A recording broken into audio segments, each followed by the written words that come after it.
தினம் ஒரு திருக்குறள் சீரீஸில் அறத்துப்பால் பிரிவின் கீழ் இருக்கக்கூடிய முதல் அதிகாரமான கடவுள் வாழ்த்திலிருந்து முதல் குறள் தான் இன்றைக்கி பார்க்க போகிறோம். அகர முதல எழுத்தெல்லாம் ஆதி பகவன் முதற்றே உலகு அப்படிங்கிறது தான் முதல் குறள். இது எல்லாருக்குமே ரொம்ப பரிச்சயமான ஒரு குறள் தான்.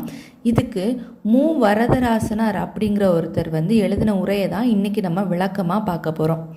எழுத்துக்கள் எல்லாத்துக்குமே ஆ அப்படிங்கிற அகரம் எப்படி முதன்மையானதாகவும் அடிப்படையானதாகவும் இருக்குதோ அதுபோலவே இந்த உலகம் முழுவதுக்குமே கடவுள் அப்படிங்கிறவர் தான் அடிப்படையாகவும் முதன்மையானவராகவும் இருக்கிறார் அப்படிங்கிறது தான் இந்த குறளுடைய விளக்கம்.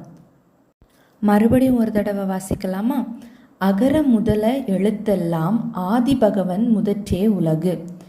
எழுத்துக்கள் எல்லாம் அகரத்தை அடிப்படையாக கொண்டிருக்கின்றன. அதுபோல உலகம் கடவுளை அடிப்படையாக கொண்டிருக்கிறது.